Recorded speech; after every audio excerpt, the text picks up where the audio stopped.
สบายดีทุกคนวันนี้แม่ทำกระเพาะขึ้นอีกแล้วทุกคนมาเก็บใบหญ้าคิวบ้านแม่มันทำเอิญใบหญ้าคิวเด็ดทุกคนนี่บางคนอาจจะเอิญใบบานห้างเนาะภาษาไทยอาจจะเอิญใบบานห้างหรือว่าใบหญ้าเทินก็ได้หรือว่าหญ้าฝรั่งมีหลายสีทุกคนแล้วแต่บ้านไผ่บ้านมันเนาะสีเอิญอย่างไรนี่แม่มันทำสิเก็บไปทำเป็นยาดีกระเพาะลำไส้อักเสบบาดรู้สึกว่าแม่มันทำกินมะเพร้าวหลายทุกคนกินมะเพร้าวกินของมักของดองหลายส่วนนี้รู้สึกอ่อนห่อนในท้องเนาะอ่อนห่อนแสบๆนะในท้องเนาะก็เลยนี่มาเอาใบหญ้าคิวสำหรับบ้านแม่มันทำแล้วว่าใบหญ้าคิวเลยทุกคนเลยนี่ใบหญ้าคิวนี่ใบอันนี้หาอยู่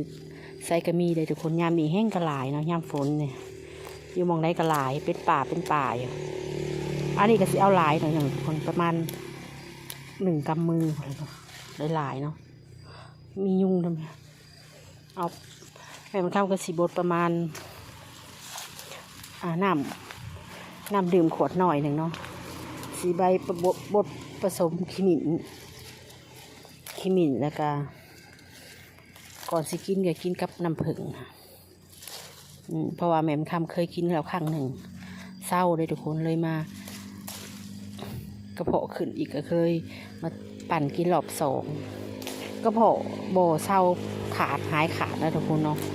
กระเพาะสำหรับแม่มันนะหายบ่หายขาดถ้าเฮากินเผ็ดกินเค็มกินพิษกินของมักของดองดุมันก็ขึ้นโดยเฉพาะเมนูหน่อไม้ทุกคนนี่หน่อไม้กินหน่อไม้แกงหน่อไม้ขึ้นในถ้ากินดุเกินไปอ่ะถ้ากินแค่อาทิตย์ละเทื่อ2 เทื่อนี่ก็บ่ขึ้นทุกคนอันนี้กินคู่มื้อนี่มันขึ้นสำหรับแม่ทำแล้วกินคู่มื้อนะถ้ากินได้ก็คือกินคู่มื้อเลยหน่อไม้ทุกคนมันเลยขึ้นแกก็ต้องได้กินอีกรอบหนึ่งนี่ได้พอแล้วอันนี้ก็ถือว่าพอหลังจากได้มาแล้วแม่มันก็จะมาเด็ดเป็นใบทุกคน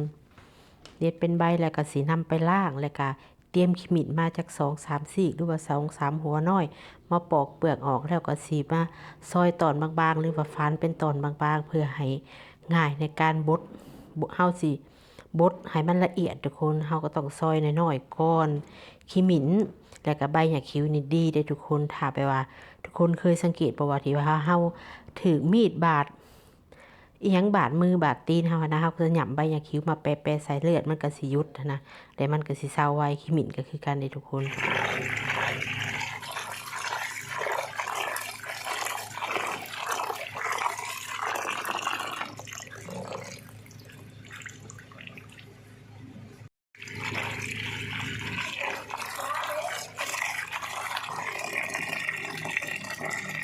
ในห้อง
หลังจากปั่นแล้วเรียบร้อยแล้วแม่มันก็จะเอาแนวตองกาแฟทุกคนมาตองเนาะตองบีบเอาแต่น้ำมาเลย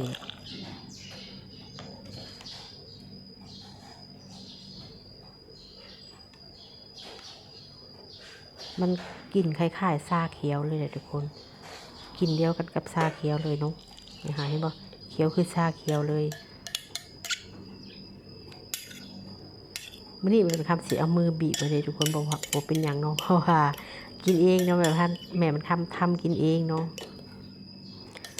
แม่มันคำก็จะเอามือบีบเอาทุกคนหลังจากบีบแล้วแม่มันคำก็สิหายใส่ขวดเป๊ปซี่ไว้เนาะขวดเป๊ปซี่เก่าไว้ใส่ตู้เย็นหรือว่าตู้แช่ทุกคนบาดสิกินก็เอามาผสมน้ำผึ้งกินนะทุกคนเนาะมันก็จะเก็บไว้ถึงประมาณอาทิตย์หนึ่งก็ได้ทุกคน